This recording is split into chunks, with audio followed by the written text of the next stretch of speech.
We shall still stay with the aviation sector because business banker Daniel Macaulay is set to open his commercial private jet service from the Kotoka International Airport starting the 26th of January.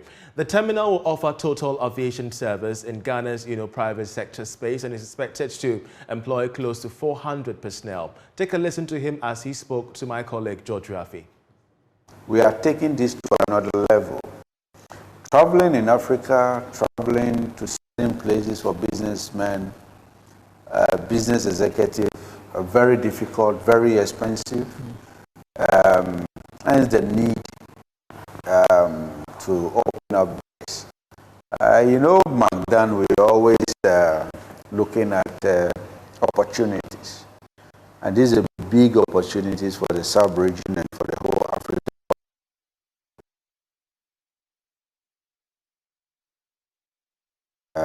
That's what we're doing here. That's what you are seeing here right now. I've seen in a normal airport, they will talk about the capacity of passengers.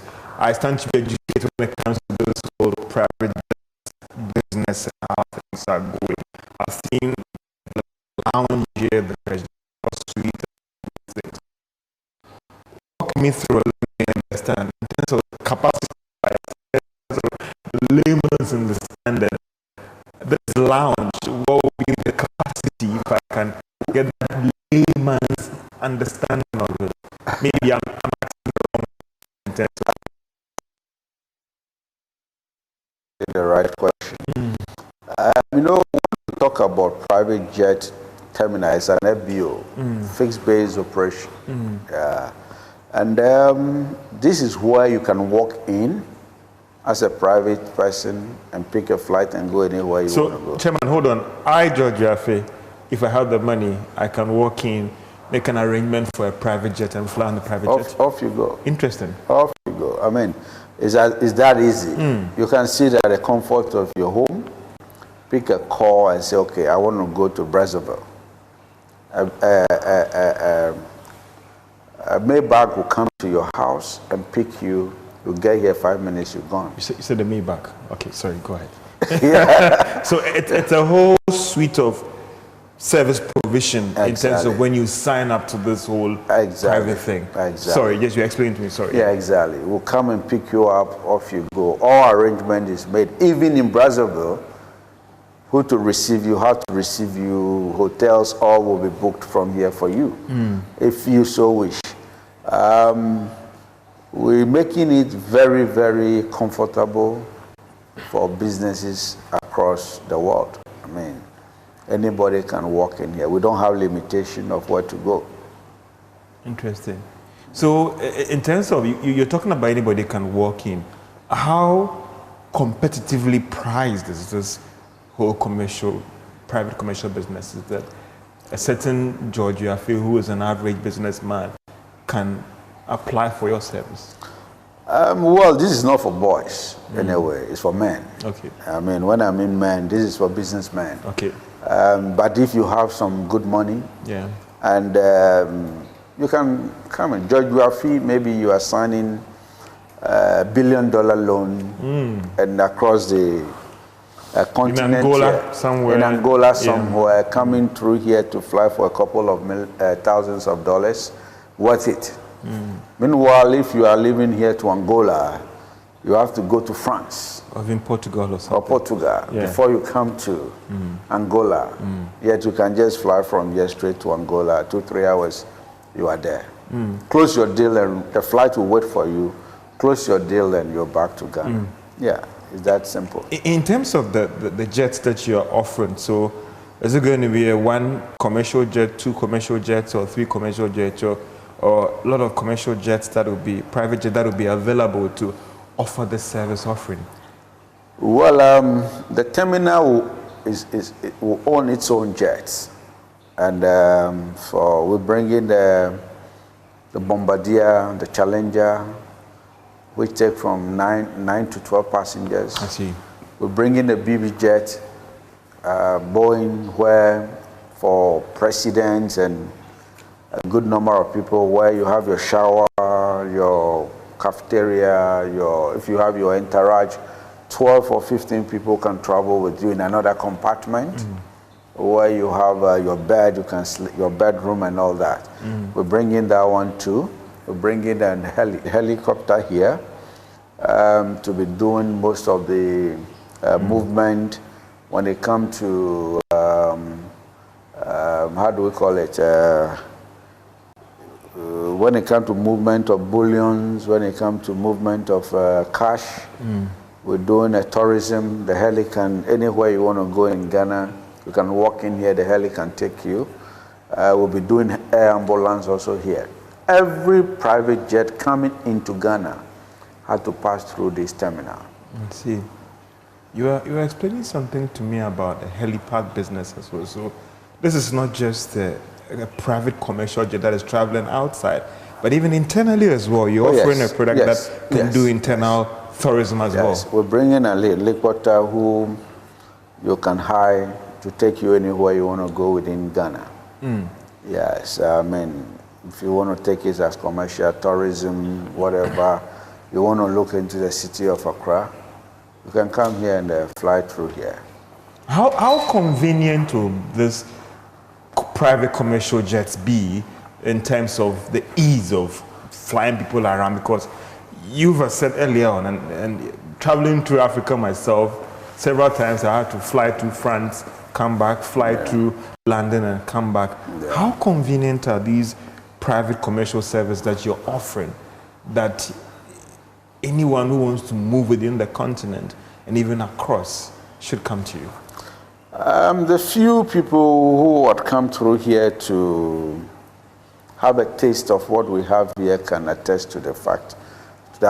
And it's so convenient. I mean, you just walk in and just walk out. It's that easy.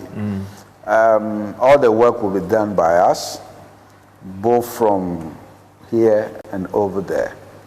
We have all the setup here, security. We have the security here, AFSEC, Civil Aviation, COVID Center is here. We have the Ghana Health Service, Immigration Service, Customs. Everybody is here. So that is how easy it is. Wherever you go in, all you need to do, just mention the place and drop your check. That's it. And that is it. I mean, I talking to you, I get from you that it's not just about the exclusive commercial private jets as well, but there is something internally that you are offering in terms of domestic travels as well. What is also the rationale behind in terms of promoting tourism internally? Because even, I mean, I remember today a friend was asking me that, George, I wish I have a private helicopter I can take to do some rounds. And he's a businessman, and he was just thinking about whether he should apply to the military for that service to be offered to him as well. What is also the rationale behind it that you're offering this heli business as well to move people internally as well? There is a need for it. You know, we solve problems. McDan, what we do is we find solution to problems, and we try to scale up in whatever we do. We love challenges where we fly where people can't fly. We fly where it's a bit difficult, but we make it simple. Me as a leader, leading my people, I always try to make sure that nothing is difficult. When you come to my territory or where I deal with there, you can. The word I cannot. It's not there. It's not there. I cannot. It's not there. And we need to forge ahead. This is a necessity. A lot of things we see as luxury is really not luxury. This is a real necessity. I mean, if you want to drive from here to a place like Ada, it takes you not less than 2 hours with traffic. 20 minutes by the heli, you are there. You want to go to Cape Coast, Takoradi, the north. I mean, these are some of the solutions we're finding to serious businesses. That is why we are adding air ambulance for evacuation. If there are accidents somewhere, the heli can just move and solve that problem quickly. A businessman, people come in, they want to see the city, they want to move to other places, they can easily walk in here and we make that service available for them. So, I mean, some would say that all other things being equal, when are we hoping that this lounge will be opened formally to commercial business? The next month. We are opening next month. January? You will be invited. I mean, so what date are we looking at here? We're looking at the 26th. Of January? 26th of January. It was supposed to be 6, but there's too many activities in town. So we'll move it to 26th of January. When the service is opened, what will be the number of fleets that will be available for this commercial offering? We have 3 jets available and 1 heli. So straight up, we're starting with 3 jets. Right, excluding my private jet. I mean, this has to do with the whole connection of partners on the continent as well. Yeah. Are all those networks as well in place as we speak right now? Yeah, we're working on it because you see, this is what open up a country. What we are going to do here will definitely open up a country. We have a lot of businesses going on, the mining companies, the banks, trading, a lot of business going on. And you see, with the commencement of AFTA, this is where all the businessmen, you live in here to close a business anywhere in Africa, this is where to go. Even you go to Senegal, you have to go to France. You go into Equatorial Guinea, you have to drive from here to Togo. He's traveling in Africa, even Gambia, Gabon, Conakry. Just mention them.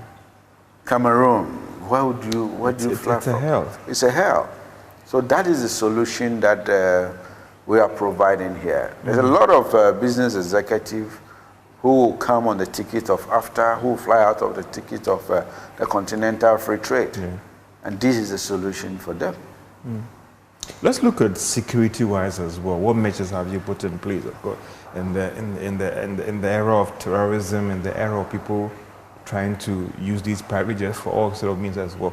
What measures have you put in place to ensure that when it comes to first-class security with the aviation officials and the ground officials, everything is closed on that one? Yeah, we have the SOP. We just completed the SOPs, the rules of engagement. And this is not a business you have to joke with. I mean, security is everything. So we have left the security in the hands of the experts.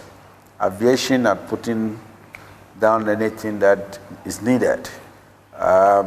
Ghana Airport Company had also done all their due diligence. And the flights we are using are international. They fly everywhere. Hardly before you can have a flight that goes anywhere in the world. Yeah. And that is what this will be doing, actually. That is what this will be doing. They have the capacity to fly to everywhere. Anywhere in the world. Anywhere, any country in the world. I mean, that is what we are doing. This is an international FBO. So all these security clearances are being done, and yes, every private person is assured that in terms of international class security, exactly, we're assured. Exactly. I just flew one of the planes to Dubai, Kuwait, Oman. They can do these long hauls. These are more than 5 hours flight, right? Yes. These are long haul flights. The shortest distance of any of the plane is 9 hours. Wow. Yeah. Interesting. Yeah. These are double engine aircraft. I see. Jets. Dan there, speaking to George Riafi. You're still watching Business Live. We're going for a short commercial break. Just stay with us.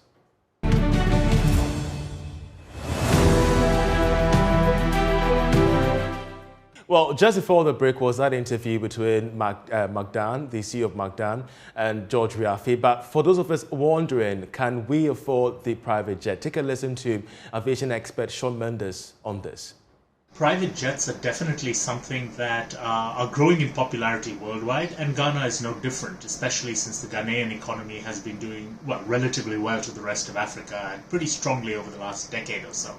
That said, private jets are really going to affect only the topmost elites in the market. It's not as though, a church group going to Kumasi or a group of students going to Dubai to celebrate the end of exams is going to be able to charter private jets to do this on a regular basis. So certainly the elites, the politicians, the business people and so forth, they might have better access to private jets going forward, but it's not something that is going to really revolutionize the market in Ghana or really elsewhere in Africa on a large scale for at least the next few decades.